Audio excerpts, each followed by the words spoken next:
तौर पर सिंधिया के लिए ही थे, क्योंकि देखा जाए तो सिंधिया के कार्यकाल के दौरान ही एयर इंडिया को जो है टाटा ग्रुप को सौंपा गया था। उसके बाद उन्होंने जिन शब्दों का उन्होंने प्रयोग किया वो काफी ज्यादा मायने रखता है। उन्होंने कहा किराया पूरी तरीके से वसुंधरा कांग्रेस पार्टी की बनी हुई है कि कब इनके विधायक और सांसद पार्टी को छोड़ दे और कहीं ना कहीं हम सरकार बनाने की तैयारी कर ले। तो ये हर पार्टी की कहीं ना कहीं एक स्ट्रेटेजी होती है। हर राज्य में आप देखें क्या कांग्रेस में जाने की तैयारी ज्योतिरादित्य सिंधिया को कर ही लेनी चाहिए? क्या भारतीय जनता पार्टी में उनका लगातार कद कम हो रहा है? क्या भारतीय जनता पार्टी हर बड़े फैसलों में ज्योतिरादित्य सिंधिया को शामिल नहीं करना चाहती? दरअसल मध्य प्रदेश की राजनीति में प्रधानमंत्री नरेंद्र मोदी बीते दिनों दौरा करने पहुंचे। स्वागत मुख्यमंत्री मोहन सिंह यादव करते हुए नजर आए। इस कार्यक्रम में जो बड़ा चेहरा रहे वो प्रधानमंत्री नरेंद्र मोदी के बाद मुख्यमंत्री मोहन सिंह यादव रहे। लेकिन इस कार्यक्रम में भारतीय जनता पार्टी के सांसदों से साथ साथ देखा जाए तो विधायकों की भी मौजूदगी देखने को मिली। लेकिन दो चेहरे इस कार्यक्रम से दूरियां बढ़ाते हुए नजर आए। ये दो चेहरे थे ज्योतिरादित्य सिंधिया और शिवराज सिंह चौहान। इन दो चेहरों के जरिए ये कहा जा रहा है कि क्या भारतीय जनता पार्टी ने तवज्जो नहीं दे रही है या ये खुद भारतीय जनता पार्टी से नाराज है। हाल ही में शिवराज सिंह चौहान को लेकर एक बड़ी खबर सामने आई, जहां एयर इंडिया फ्लाइट में उन्हें टूटी हुई कुर्सी पर बैठाया गया। केंद्रीय मंत्री होने के नाते उनका अपमान किया गया। भारतीय जनता पार्टी के किसी भी नेता ने शिवराज सिंह चौहान के समर्थन में चू तक नहीं कहा, जिसके बाद ये माना जा रहा है कि एक तरफ शिवराज सिंह चौहान का अपमान तो दूसरी तरफ ज्योतिरादित्य सिंधिया की गैर मौजूदगी भारतीय जनता पार्टी को अब तोड़ देगी। कई सवाल मध्य प्रदेश की राजनीति में शिवराज सिंह चौहान और ज्योतिरादित्य सिंधिया को लेकर खड़े हो जाते हैं। सवालों के जवाब लेंगे मेरे साथ मेरे सहयोगी सिराज मौजूद है।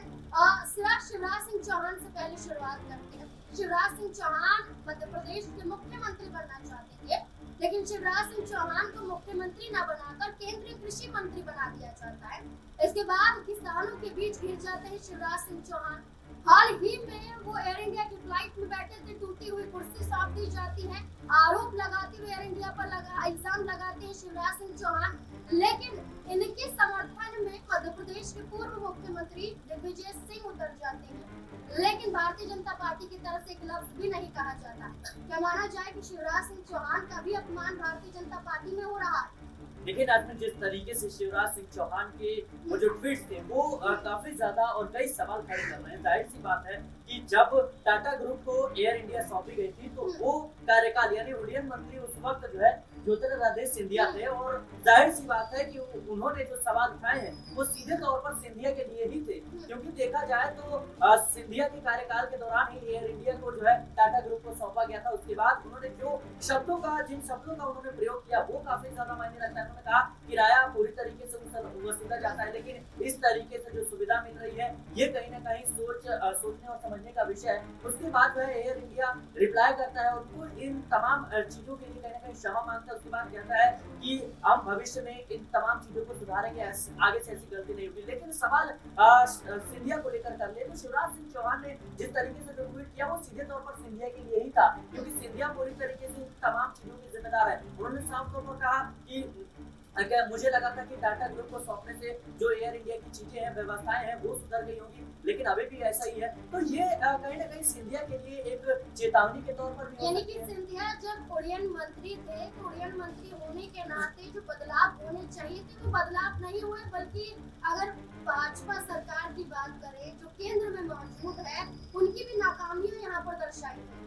जाहिर सी बात है कि नाकामियां दर्शाई गई है। और देखिए कई मौकों पर शिवराज सिंह चौहान के खिलाफ भारतीय जनता पार्टी के नेता ही सवाल खड़े करते हुए नजर आए। हाल ही में उपराष्ट्रपति जगदीप धनखड़ ने जब किसानों के मुद्दे को लेकर के उन्होंने शिवराज सिंह चौहान को घेरा, उस वक्त भी सवाल उठ रहे थे कि क्या भारतीय जनता पार्टी में शिवराज सिंह चौहान का जो कद है उसको कम करने की कोशिश की जा रही है, क्योंकि देखा जाए तो वो मुख्यमंत्री के दावेदार है और वो इतनी काबिलियत रखते हैं कि मध्य प्रदेश में कहीं ना कहीं अपने दम पर चुनाव जो है भारतीय जनता पार्टी को जितवा सकते हैं, और उन्होंने बखूबी जितवाया भी है। लेकिन सवाल अभी यह है कि उनको मध्य प्रदेश से छुट्टी करके जिस तरीके से केंद्रीय मंत्री बनाया गया है ये कहीं ना कहीं सोच का विषय है। और जिस तरीके से देखा जाए तो अब उन्होंने इस सवाल को उठा के ना सिर्फ सिंधिया को घेरा बल्कि मोदी सरकार को भी घेरा है। हालांकि उन्होंने स्पष्ट तरीके से नाम नहीं लिया, लेकिन उनकी जो नाराजगी है वो खुले तौर पर देखने को मिली। यही बड़ी वजह है कि कांग्रेस कहीं ना कहीं इसका समर्थन कर रही थी, लेकिन वहीं मोदी सरकार के तमाम जो मंत्री थे या फिर उनके विधायक सांसद है वो कोई भी कुछ भी नहीं बोलते हुए नजर आए। तो ये दर्शाता है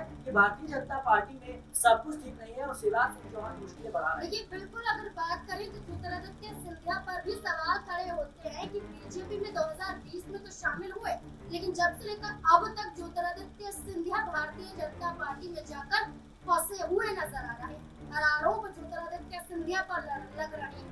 लेकिन इस बीच एक और सवाल खड़ा होता है कि ज्योतिरादित्य सिंधिया के विधायक बार-बार कह रहे हैं कि बीजेपी में अपमान महसूस हो रहा है। बीजेपी के ही विधायक सिंधिया के विधायकों पर इल्जाम लगा रहे हैं, आरोप लगा रहे हैं। आरोप ऐसे भी नहीं, गंभीर आरोप लगाए जा रहे हैं कि ये पार्टी को तोड़ देंगे। ऐसे में सिंधिया पर दबाव बनाने की कोशिश विधायक कर रहे हैं कि जल्द से जल्द बड़ा फैसला लें, बीजेपी में अब अपमान नहीं सहा जाता। दूसरी तरफ कमलनाथ से मुलाकात करते हुए ज्योतिरादित्य सिंधिया शिवराज सिंह चौहान के बेटे की शादी में देखे गए।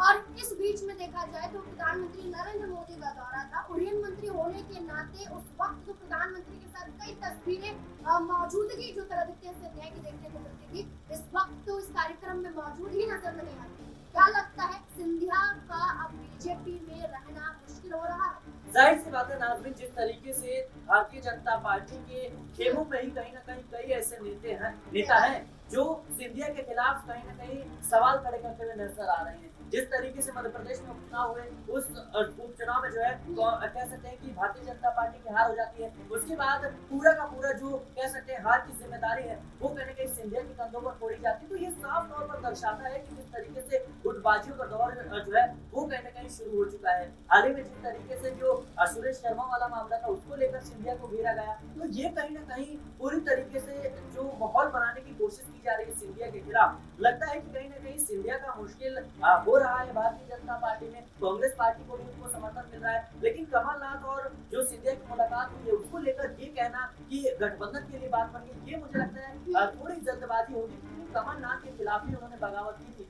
और देखिए कमलनाथ जब मुख्यमंत्री बने थे उस वक्त सिंधिया नाराज थे और विधायकों के साथ भारतीय जनता पार्टी में शामिल हो जाते हैं। और कहीं ना कहीं जिस तरीके से सिंधिया कांग्रेस पार्टी छोड़ते उसके बाद मध्य प्रदेश की सत्ता में, चाहे लोकसभा चुनाव हो विधानसभा चुनाव हो, कांग्रेस पार्टी की वापसी नहीं हुई है। और कांग्रेस पार्टी की नजर बनी हुई है कि कब सिंधिया विधायकों के साथ कहीं ना कहीं कांग्रेस पार्टी में वापसी कर ले ताकि मध्य प्रदेश में कह सकते हैं सरकार बनाने में आसानी। देखिए एक आखिरी सवाल लेना चाहूंगी। दिग्विजय सिंह वो बड़ा चेहरा कांग्रेस पार्टी से है, जो राज्यसभा सांसद भी है, मध्य प्रदेश के पूर्व मुख्यमंत्री भी रह चुके हैं। ऐसे में देखा जाए एक वक्त पर ज्योतिरादित्य सिंधिया को नसीहत देते हुए नजर आए कि आप बच्चे हैं, आपका फैसला गलत है तो बीजेपी में आप चलेंगे, लेकिन आपके पिता स्वर्गीय माधवराव सिंधिया कांग्रेस पार्टी के साथ बने रहे, मंत्री पद पर भी विराजमान रहे, केंद्र के पदों पर भी विराजमान रहे और वो कांग्रेस पार्टी के रहते हुए कांग्रेस पार्टी के साथ ही अलविदा हुए। लेकिन ज्योतिरादित्य सिंधिया ने ये कहा कि कांग्रेस पार्टी उनका सम्मान नहीं करी, बीजेपी में चले गए, लेकिन बीजेपी में जाने के बाद भी कुछ नहीं मिला। वहीं शिवराज सिंह चौहान की बात करें तो ये कहते हुए नजर आए कि शिवराज सिंह चौहान को अपमान नहीं करना चाहिए था। एयर इंडिया फ्लाइट में जो कुर्सी दी गई केंद्रीय मंत्री होने के नाते ये सीधा तौर पर देखा जाए तो गलती एयर इंडिया की बताई गई है। तो दोनों ही सूरतों में दो बड़े चेहरों का समर्थन दिग्विजय सिंह द्वारा किया जा रहा है। तो कांग्रेस पार्टी पूरी तरह से तैयार है कि ये वापसी कांग्रेस पार्टी की करेगी। मैं पहले कह रहा हूँ कि जिस तरीके से कहीं ना कहीं जो गुटबाजी का दौर हमें भारतीय जनता पार्टी में देखने को मिल रहा है, इस पर पूरी नजर कांग्रेस पार्टी की बनी हुई है कि कब इनके विधायक और सांसद पार्टी को छोड़ दे और कहीं ना कहीं हम सरकार बनाने की तैयारी कर ले। तो ये हर पार्टी की कहीं ना कहीं एक स्ट्रेटेजी होती है। हर राज्य में आप देखिए कई ऐसे राज्य हैं जहाँ पर बीजेपी कामयाबी हासिल कर पाई है पार्टियों को तोड़ने में, सरकार भी बना पाई। जिस तरीके से देखा जाए तो कह सकते हैं कि बिहार में हमें देखने को मिला नीतीश कुमार को आरजेडी के साथ जो है पहले थे, लेकिन अब उनको कहीं ना कहीं अपने पाले में करके सरकार बना ली। दूसरी तरफ देखा जाए एक शिंदे हो या फिर अजीत पवार हो, इनके सहारे महाराष्ट्र में सरकार बनाने में कामयाबी हासिल करती है भारतीय जनता पार्टी। तो कहीं ना कहीं ये जो एक तरीका है ये एक बड़ा तरीका माना जाता है और इसके जरिए कहीं ना कहीं कांग्रेस पार्टी फिर से वापसी के सपने देख रही है। देखिए बिल्कुल अब देखना होगा कि दो बड़े चेहरे मध्य प्रदेश में मुख्यमंत्री के लालसा में नजर आए थे। ज्योतिरादित्य सिंधिया एक ने तो दल ही बदल दिया था और सत्ता भी बदल दी थी और दूसरा चेहरा जो सत्ता से बीजेपी को बेदखल करने के लिए तैयार था, लेकिन भारतीय जनता पार्टी ने केंद्र में पहुंच जाकर उलझा ही दी। लेकिन अब देखना होगा कि ये बड़े चेहरे वाकई भारतीय जनता पार्टी के खिलाफ उतरने के लिए तैयार हो सकते हैं। ज्योतिरादित्य सिंधिया और शिवराज सिंह चौहान क्या बड़ा कदम उठाते हुए नजर आएंगे मध्य प्रदेश की राजनीति में, देखना काफी अहम होने वाला है। इस मुद्दे को लेकर आपको क्या लगता है?